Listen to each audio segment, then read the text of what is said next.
Estamos começando mais um podcast. Que legal que você está ligado com a gente aí. E acho que você já deve ter escutado os outros, mas esse aqui é o número 9.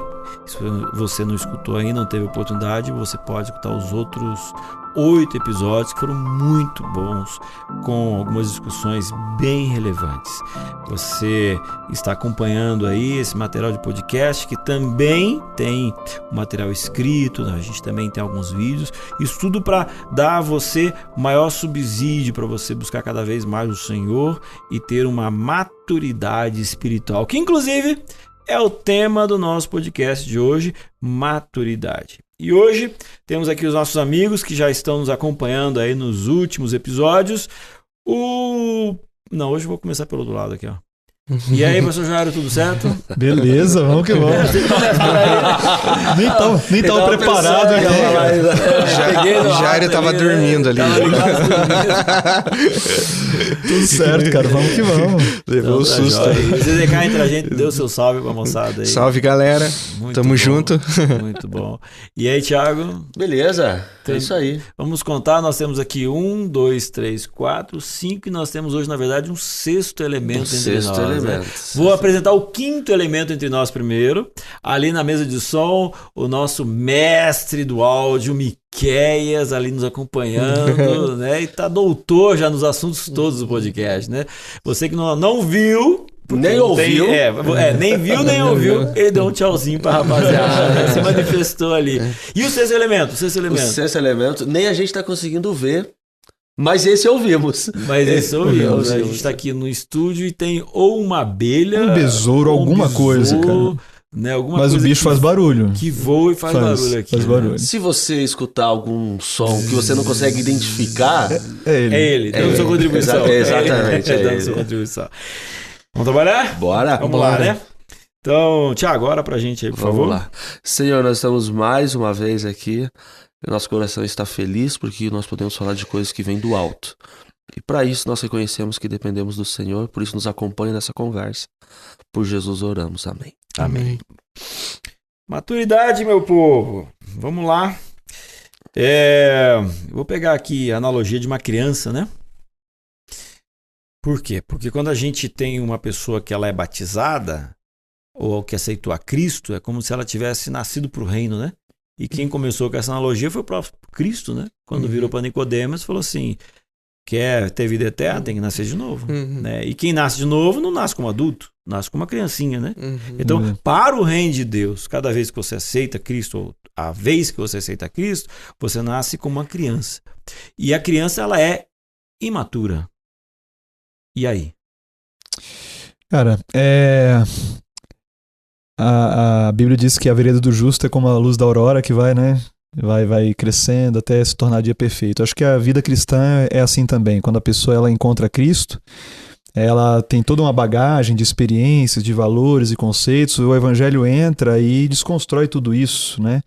Na verdade, o papel do Evangelho não é só melhorar quem a gente era, é nos tornar pessoas novas, né?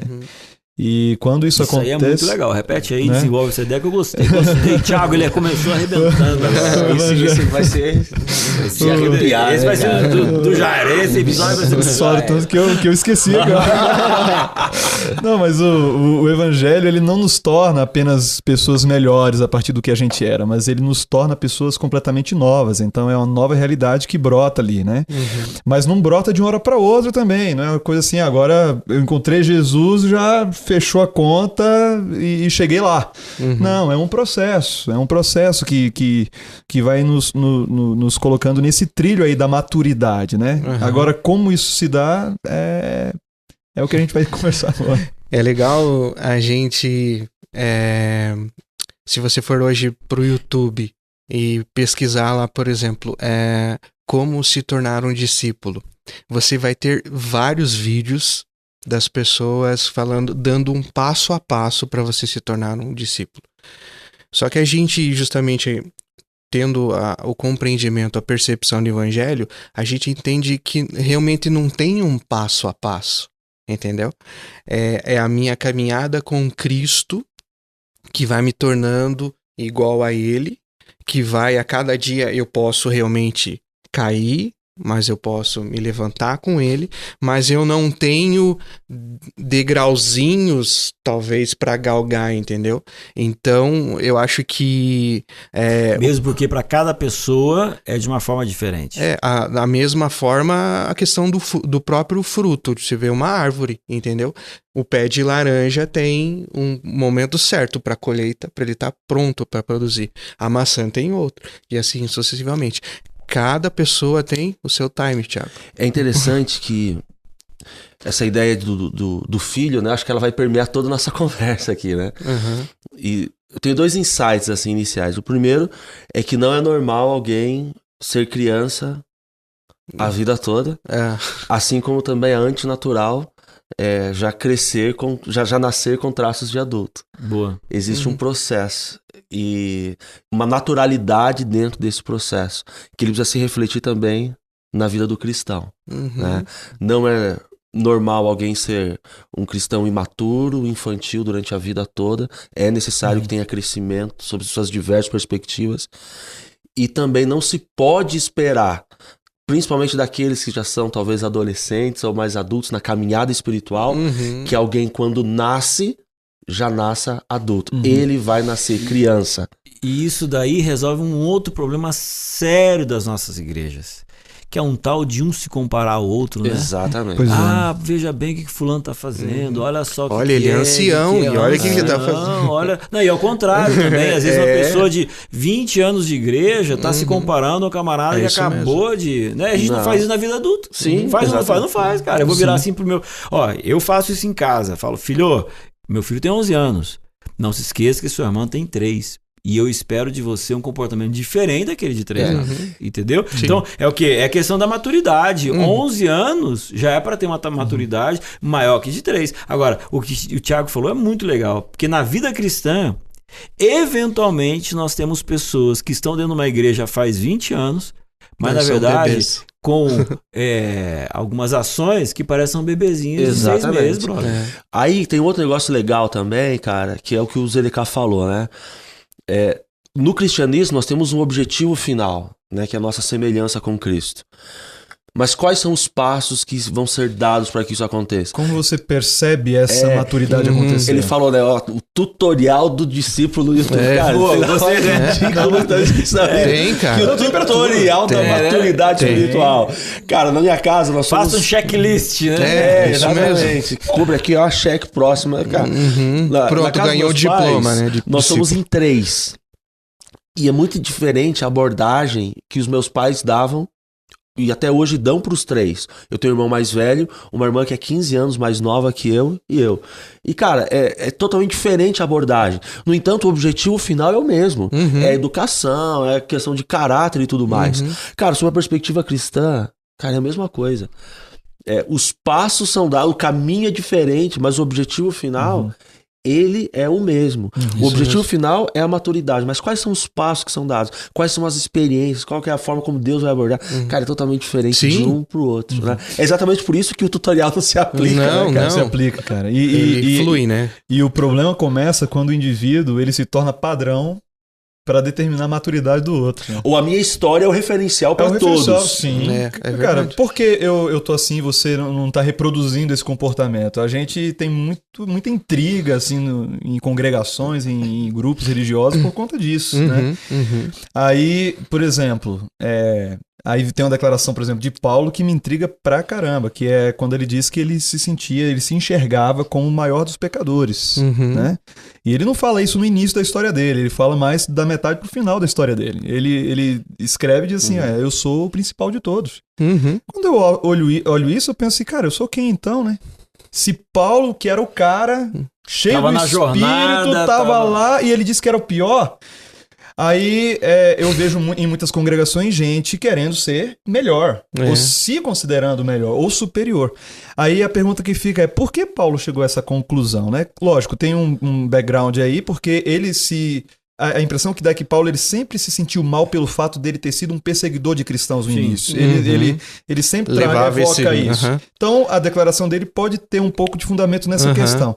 Mas no fundo, cara, eu acho que Paulo ele sabia quem ele era de fato, porque ele estava muito perto de Deus, cara. Sim. Então, quanto mais perto de Deus ele estava, mais claro diante de si estava a sujeira dele, o pecado dele. Sim. Então, quando o cara tá perto de Deus, ele tem essa maturidade, ele adquire essa maturidade de se auto-perceber. Uhum. E ser até mais compassivo com o outro, mais tolerante com o outro. É graça, né? É graça, cara. Ele transmite. E aí você vê até aplicando na própria vida, né? Às vezes você vê um garotão de 20 anos, todo bravo, não sei o quê, quer resolver as coisas na base da pancada. Aí você vê o senhor de 60, 70 anos na mesma situação.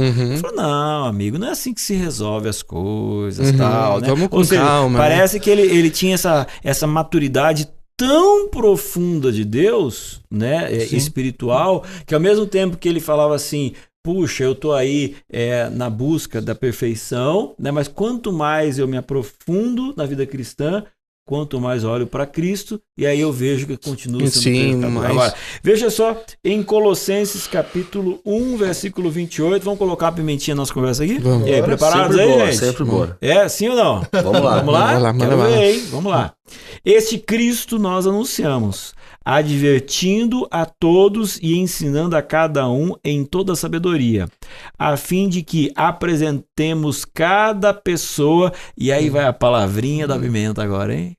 Olha lá, cada pessoa perfeita em Cristo. E aí, essa maturidade, a gente consegue chegar à perfeição? Porque tem uma galera aí que diz que sim. Cara, minha filha responde. Ó, quando ela nasceu dia 10 de julho de 2013.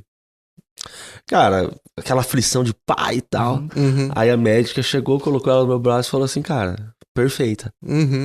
Só, cara, perfeita sem andar, perfeita sem falar. Não, o cara foi gênio agora. Já virou jogo. Já virou. Manda uma pimenta mais ardida. O cara foi gênio agora na comparação. Pegou a malagueta e comeu ali.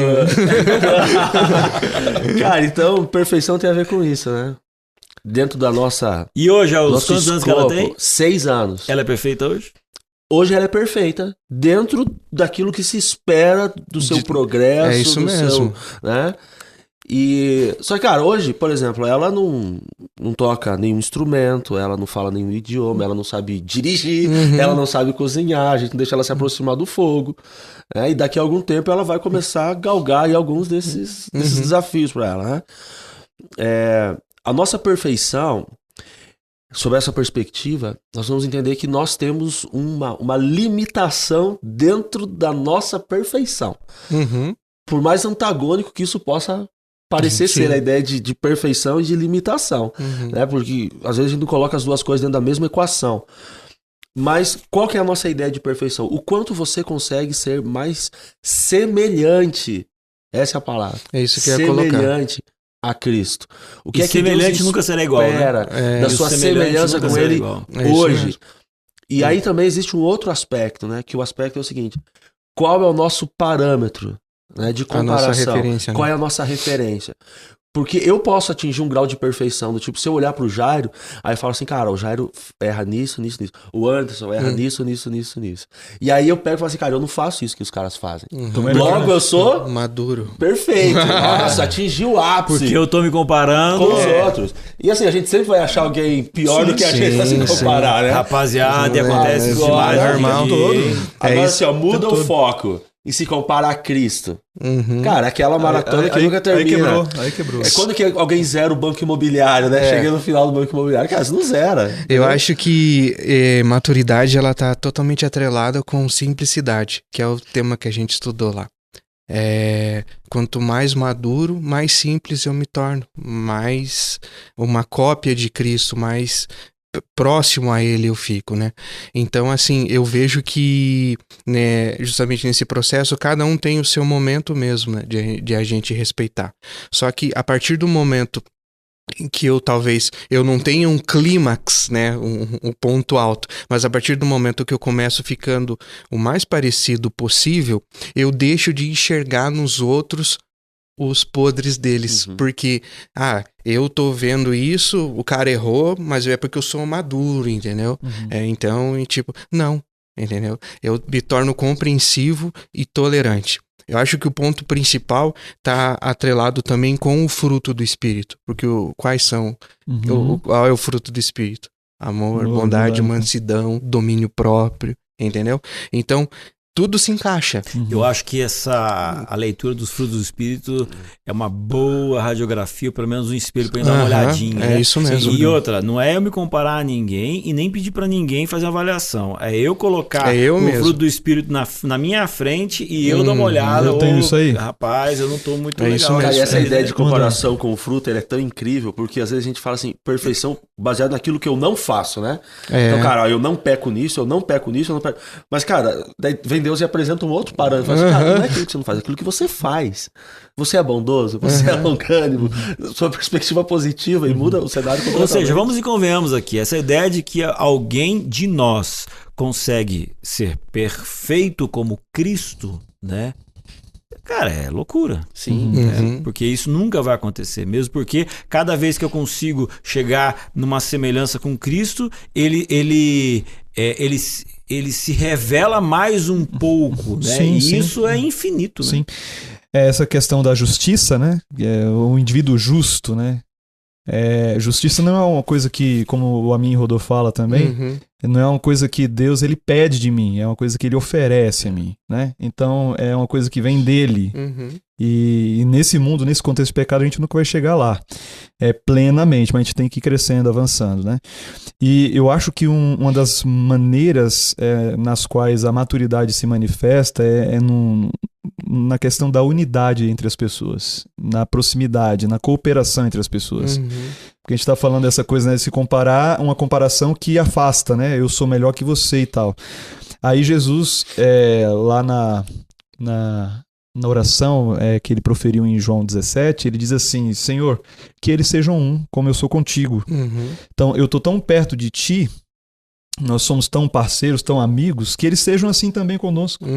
Para que então o mundo creia que o Senhor me enviou. Então, se eu sou diferente de você, tenho minhas limitações, você também tem as suas, mas eu estou buscando a Deus, eu estou me aproximando de Deus, eu estou olhando para Ele como Paulo fez, e você faz a mesma coisa, inevitavelmente a gente se aproxima um do outro. Não tem como ser diferente disso. Eu vou me aproximar do outro. Você vai numa congregação e tem lá as divisões, as brigas lá, né, conflito de geração dentro da igreja. Cara, a primeira coisa que eu penso assim, cara, Deus tá ali no meio, Jesus é o centro daquilo que tá acontecendo ali, ou ele tá do lado de fora, né, como a situação de Laodiceia deixa claro em Apocalipse 3, né, isso que estou à porta e bato, né, se você ouvir. O problema de Laodiceia é que Jesus tá do lado de fora. Então tem muita igreja aqui e muito cristão que coloca Deus do lado de fora, né, e quer se tornar parâmetro para o outro. E isso cria divisão, quando a maturidade ela transita na outra direção. Eu vou me aproximar do outro. Se alguém cair, se alguém tropeçar, eu sei que meu teto é de vidro, eu não sou perfeito, não justo sequer. Então eu que não caí naquele ponto, eu vou estender a mão para o cara levantar. Mesmo. Não é a maturidade se manifesta nisso também. Não é competição nem comparação, mas é cooperação. Exatamente. Cooperação. Ó, desafio para vocês agora. Ok? Cada um vai ter que inventar uma forma bem prática de explicar a questão de maturidade. Beleza? Eu sou o primeiro, vamos lá. O cara ficou pensando 5 minutos. Vai lá. E aí você pode alfabética. Maturidade, olha só, vou comparar a seguinte ideia, né? Quando você vê uma criancinha que vai para a aula, né, quando ela era criancinha, né? Ela tá ali e para ela aprender alguma coisa, tem uma professora que tá do lado ensinando como é que segura aqui, etc e tal. E aí cresce mais um pouquinho para estudar para a prova, ela não consegue estudar sozinha. Agora eu como pai tenho que sentar do lado, tenho que ler, tenho que explicar. Por quê? Porque ela ainda é imatura para entender aquilo, ainda ela necessita de alguém do lado. Agora, conforme vai crescendo essa criança, ela chega na faculdade, ela já tem condições dela entrar numa biblioteca, pegar os livros e agora ela vai se aprofundar, porque ela já tem maturidade dela buscar, dela entender e ela tem esse desejo da busca, tá? Aonde que eu quero chegar com isso? Tem cristãos que eles são tão imaturos que a religião dele, o entendimento da religião dele é aquilo que ele tem dentro da igreja passado pelo pastor. Cara, esse é o todo da religião dele. Esse é o parâmetro. Esse é o parâmetro, entendeu? Agora, o que é maturidade? Maturidade é você em casa buscar individualmente, tá ali o tempo inteiro, tentando entender, ou seja, é uma relação mais intencional, né? Ou seja, você está amadurecendo no entendimento e na percepção da necessidade da busca. O tempo não vai deixar com que todo mundo dê um exemplo. Mas alguém quer dar um outro exemplo aí pra gente finalizar? Alguém Cara, eu dou um pensar exemplo rapidamente? aqui, Então vamos dia lá. desse eu recebi um e-mail falando assim, ó, ganhe 100 mil seguidores, ganhe 1.000 seguidores pagando tantos reais por mês, né? E aí hoje é interessante que nas redes sociais você consegue mensurar o que é o crescimento orgânico, o natural e o que não é natural. Né? Nós não somos aqueles que vão julgar o crescimento do outro, mas é interessante nós pensarmos no nosso crescimento. Como é o nosso crescimento? O nosso crescimento ele é orgânico, ele é natural, ele vai galgando passos cada vez mais, em termos de coisas que eu aproprio para minha vida e coisas que eu deixo, ou ele é um crescimento do tipo antinatural, forçado, algo que não é prazeroso, algo que eu olho na minha trajetória, e isso tem a ver com maturidade espiritual, e cara, que de uma certa forma, não que eu fico orgulhoso, mas eu fico feliz pela trajetória e por aquilo que Deus está escrevendo na história da minha vida, ou não. A maturidade, ela precisa ser processada de uma forma natural, prazerosa, construindo uma bela história ao lado de Cristo. Eu vejo muito isso na minha vida, por exemplo, acompanhando alguns amigos que estão fazendo viagens, tipo, pra fora, que sempre quiseram e tal, entendeu? Cara, aquilo me dá uma satisfação tão grande, tão feliz de ver, puxa, parece que eu tô ali, sabe, presenciando. E aí eu paro e falo assim, cara, eu não era assim, entendeu? Em algum momento da minha vida, eu teria ali uma dorzinha de cotovelo, entendeu? Então, que bom que agora eu consigo contemplar justamente dessa forma, entendeu? Tá feliz por isso, sabe? Pelo crescimento das pessoas, dos outros, entendeu? Muito bom. É isso aí, gente. Conversamos um pouquinho sobre maturidade espiritual.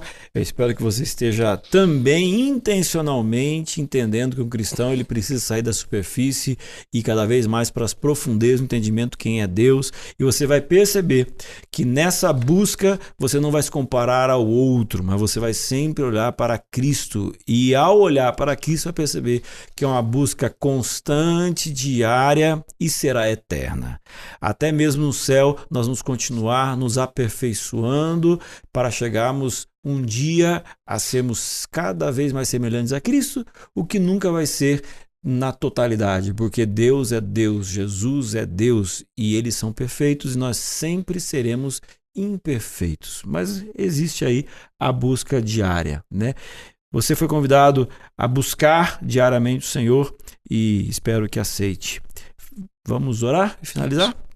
Obrigado, Senhor, por esse desafio da busca da maturidade. Que a gente não continue uma eterna criança espiritual, mas que a cada dia haja um aprendizado cognitivo e prático na nossa existência.